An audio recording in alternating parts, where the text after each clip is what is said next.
Get ready for a nacho experience so supreme you'll be saying, "Yo quiero Rose's Nachos." To start, we'll need 3 to 3.5 cups of shredded cheese. Today I'm using a mix of mild cheddar and American cheese. Next, you'll want to chop and dice about 1/4 of a red onion and add it to a bowl. Deseed and chop and dice 1 Roma tomato. Chop and add 1/4 cup of fresh cilantro. Deseed and finely chop half of a jalapeno. If you like it spicy, you can leave the seeds in. To season, I'm adding 1/2 teaspoon cumin and 1/2 teaspoon of oregano and a little bit of salt and pepper. Now squeeze in the juice of 1 lime, mix it all together.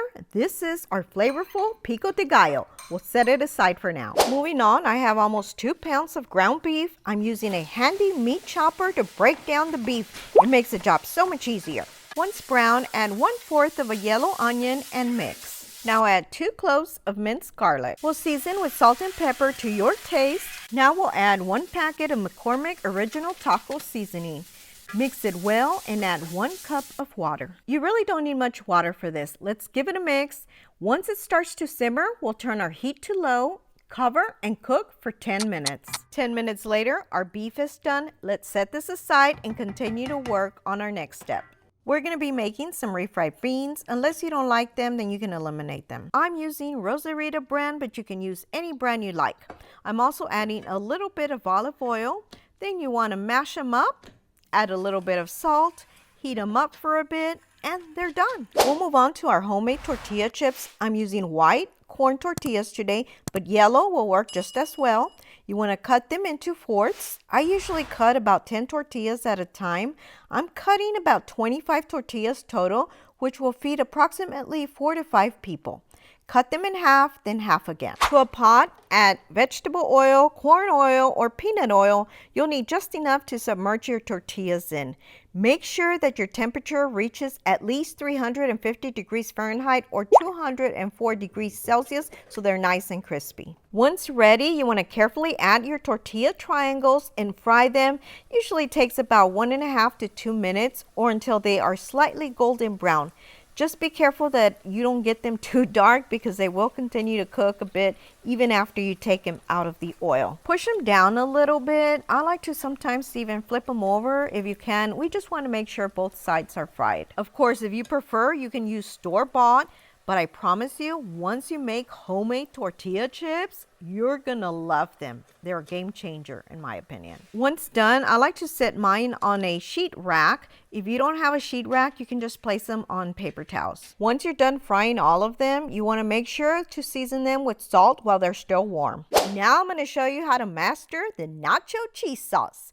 To a saucepan, you want to melt 4 tablespoons of unsalted butter. Now add 4 tablespoons of all-purpose flour. Actually, I'm going to add 2 more tablespoons of flour because I do want to make a little more cheese. So complete total is 6 tablespoons. Make sure you mix it really well. We want to cook off that flour. Once it starts to bubble like this, we're ready to add our milk. Here I'm adding 2 cups of milk, but I'm going to add 1 more cup, making it 3 cups in just a bit. Before I grab my other cup, I'm going to add a little bit of garlic powder. This is about 1/2 teaspoon of garlic powder. Now sometimes I'll add paprika, but I'm going to skip the paprika. If you want to add it, you can also do 1/2 teaspoon.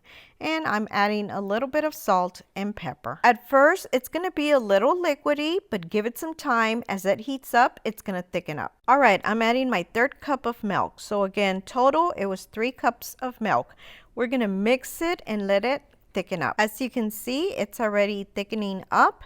Now I've got my temp at a number 5, and then in just a minute, I'm going to turn it down to low. After your sauce begins to thicken and simmer, you want to turn your heat down to low. Now we're ready to add our cheese. You want to gradually add the shredded cheese a little at a time while stirring continuously. You want to turn your heat off so your cheese also doesn't seize. Continue to add a little bit at a time and keep stirring.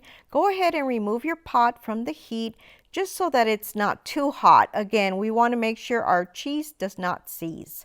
All my cheese is in. I'm going to bring it back to my burner. It's still turned off. It's just slightly warm.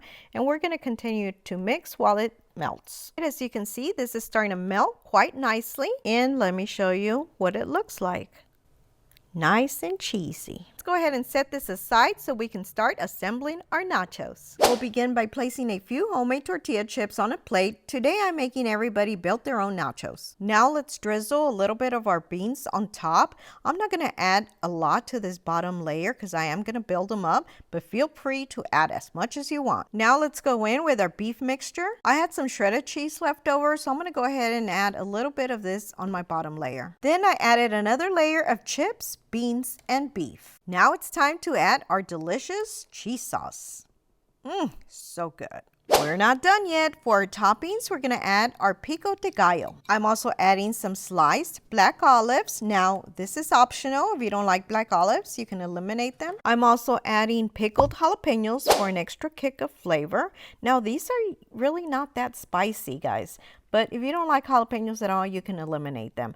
I usually don't eat really spicy food, but I do like to add just a few of these. To add a creamy touch, we'll dollop some Mexican crema over the nachos. This is the table cream. And here you go, Nacho Supreme that'll make you say adios to those regrettable runs and hola to Flavor Town. If you haven't already subscribed, please be sure to do so below or hit my little picture on the side. Also, don't forget to hit the little bell to get notified of all of my new videos, and please be sure to check out these links on the side. Share with your friends. Thanks for watching and your support.